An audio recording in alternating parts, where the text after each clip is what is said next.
Iran के supreme leader Khamenei को आप पुष्पा इंटरनेशनल कह सकते हैं,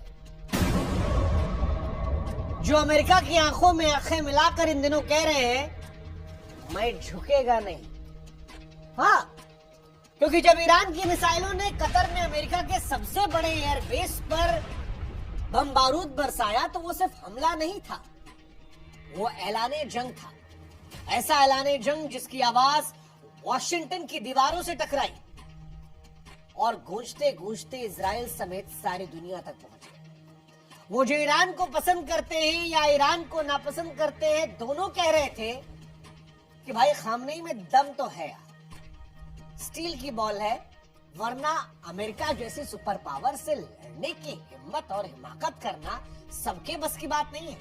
और इसीलिए आज कह रहे हैं हम कि ईरान का जो ये खुलेआम ऐलान था, ये बहुत स्पष्ट था कि हम ना डरते हैं ना झुकते हैं।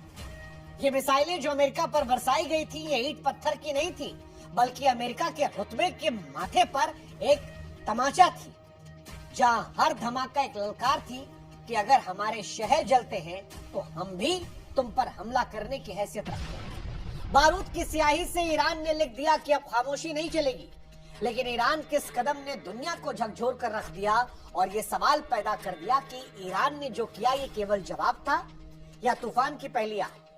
अब अमेरिका पीछे हटेगा, दोस्ती करेगा, या फिर अब सब कुछ तबाही की भेंट चढ़ जाएगा?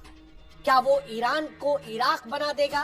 क्या गाजा से ज्यादा तबाही जो है वो ईरान के अंदर दिखेगी?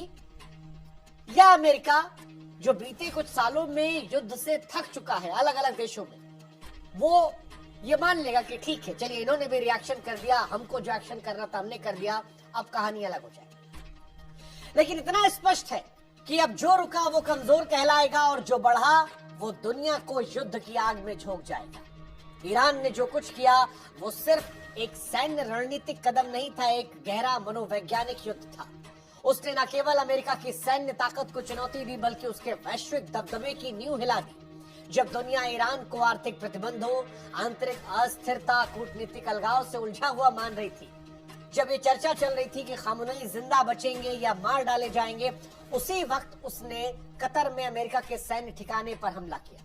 ये ठीक है कि इस हमले से अमेरिका को नुकसान नहीं पहुंचा, लेकिन ये हमला मिसाइलों का प्रदर्शन नहीं था, ये हमला संदेश था कि अब ये वो ईरान नहीं है जिसे आप दबा सकते हो। कतर की भूमि बारूद की गवाह बन गई। ईरान हालांकि कतर को हमले से पहले जानकारी दे देता है और इसीलिए माना जा रहा है कि ये सिर्फ सैन्य रणनीति नहीं बल्कि एक स्मार्ट कूटनीतिक दांव था। ईरान दुनिया को यह संदेश दे रहा था कि वो खुलकर वार भी कर सकता